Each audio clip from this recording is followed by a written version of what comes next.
Welcome to Community Arts Kitchen. How to sketch a realistic self-portrait. So we're going to start with an oval and softly sketch that. And don't worry about it if it's not a perfect oval. This is just a sketch, right? Now, in a self-portrait and a portrait, we want to also show the neck and the shoulders. So go ahead and sketch to the left of your oval a vertical line, and to the right another one. And think about how wide your neck should be. Your neck is pretty wide to hold up your big coconut. It's not as skinny as a pencil. And then shoulders, we know our shoulders are wider than our head, so they go out like that. And now look, I can't fit my whole shoulders on there because the page is not that big. That's okay. We call this, we're cropping the image. We're cropping the shoulders. All right, next thing we wanted to locate where the eyes should go. Do you think the eyes need to go up here?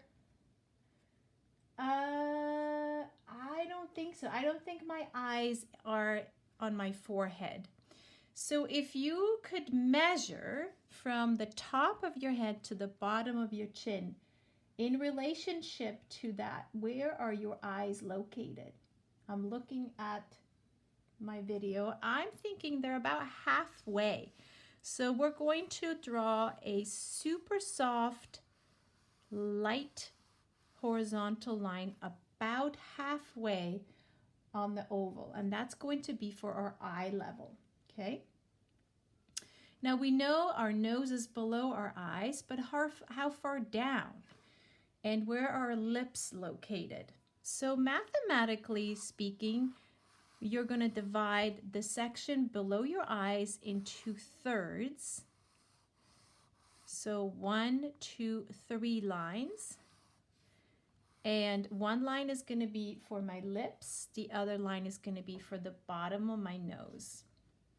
Great. And then I just want to do one more helping line to figure out where the center is of my face. So I'm going to sketch down a vertical line down the center. Please remember to keep these lines nice and soft. This is where I would put my eye color in later on. This is called the iris. Inside of that, I am going to draw a smaller circle. That's going to be for the pupil. And if you want to be professional, make a teeny tiny circle inside, and that's going to be the highlight of the pupil. Then I'm going to color around that or fill around with my pencil. The pupil is actually one of the darkest parts of our face. Okay, now I want to make my eyes look more realistic and add an eyelid. Now we all have eyes, but we all have different shaped eyes. Some of our eyes are more narrow shaped. Some of our eyes are more almond shaped. So I have kind of an almond shaped eyelid here. And the lower eyelid comes in as a smiley line. While I'm drawing, I'm always thinking about what lines and shapes do I see, and if I can name them, I can usually draw them a little bit more with ease. So I'm matching my other eye to that same shape. Okay. You draw the shape of your eyes. You don't have to copy mine exactly. So some eyes could be more narrow, wider, more into a point, or more slanted up or slanted down. Next thing we're going to do is we're going to sketch in our eyebrows. Eyebrows are very important for a portrait to make it look like the person and also to show the expression of the person. And do check on your video what is the shape of your eyebrows. So mine are curving in like this, and they do kind of flatten out a little bit towards my nose, so they're not perfectly curves. They do flatten out a little. And they have a shape, they have a thickness to them. So I am thinking, but they're this wide.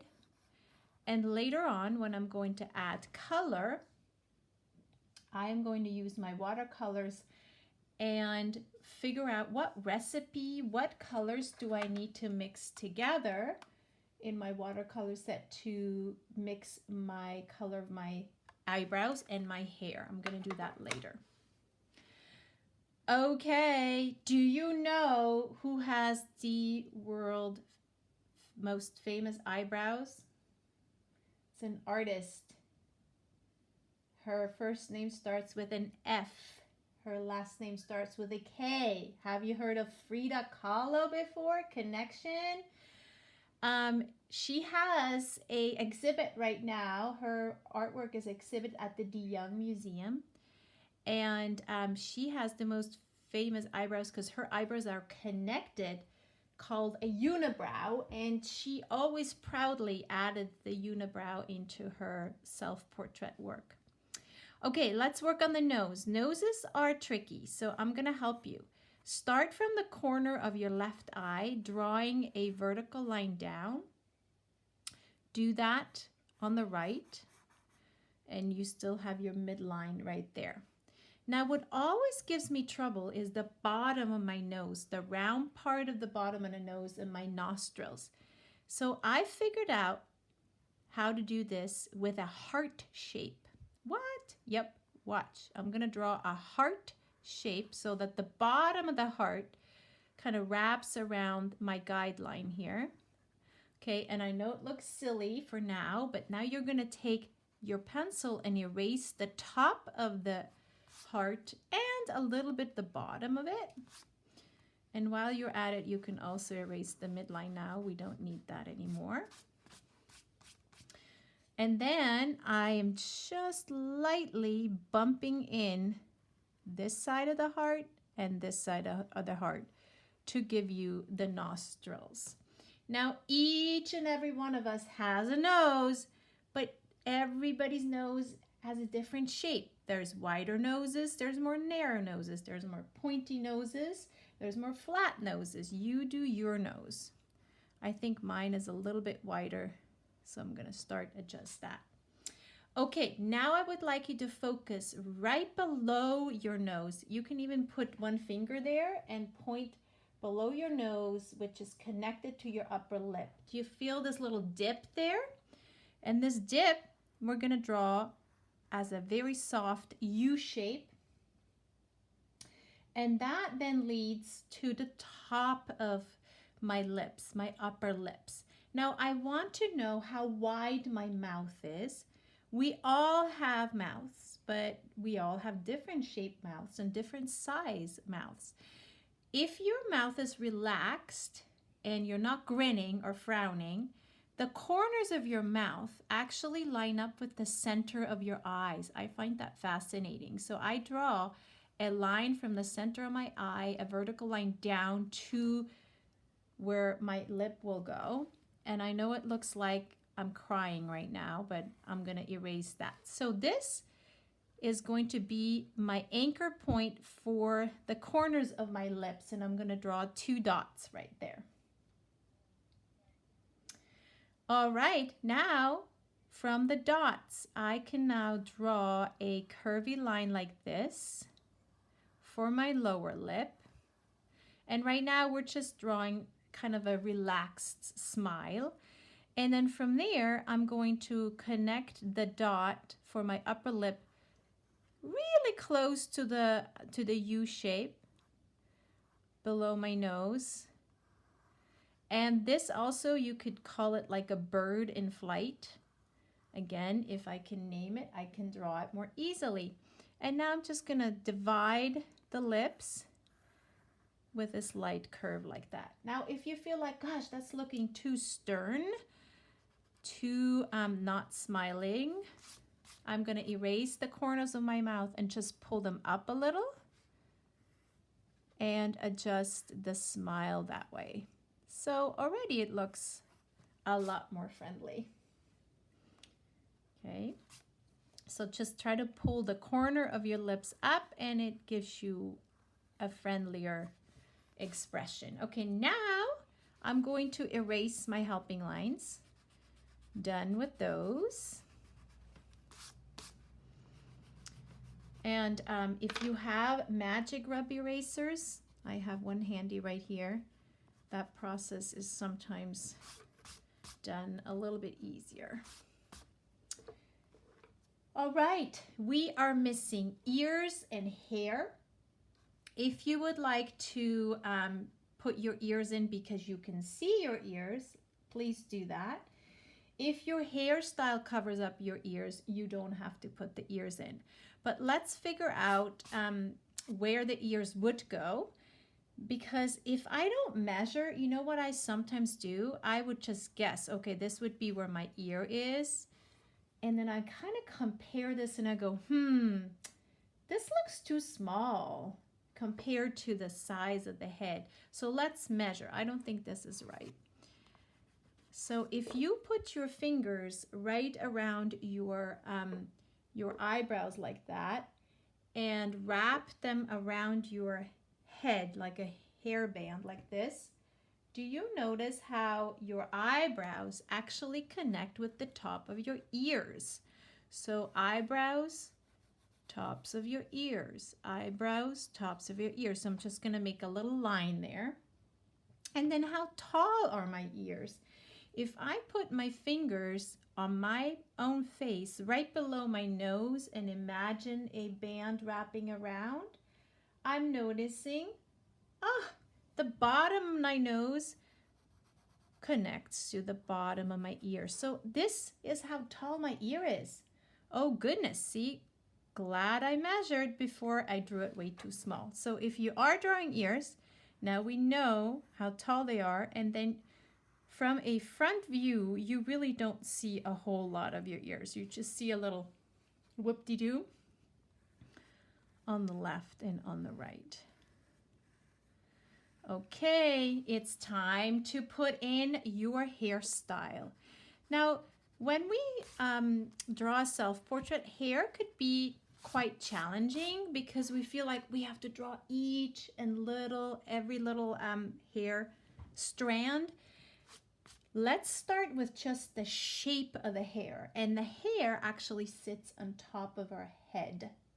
Okay, so check out your video, your screen, and see what shape of your hair do you have, and do you have bangs, and how far down do your bangs go? Do they actually touch like your eyebrows?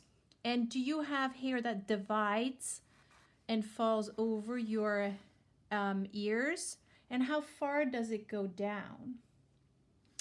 Is your hair straight, or does it move in a curve or waves? So my hair, I notice it divides not quite in the center. It divides to the side and it kind of wraps around. If I don't, actually today I have it pulled back, but if I don't have it pulled back, this is what mine looks like. And then sometimes I have it tucked in behind my ear, and then it sort of pokes out from my neck, and it has a little curve at the bottom, and it's not quite touching my shoulders. And then I'm going to add the top of the hair. Now watch, the top of the hair goes above my shape of the face, above my oval, and it wraps around like that. And now the other side kind of creates that V shape, and that. And if it covers your ear, you can just go over the ear and erase it like that. Okay, now check this out. Go ahead and erase this line that is inside of your hair. We don't need that anymore. And it totally improves your drawing. This was just there to get us started, but now, yay, it's looking good.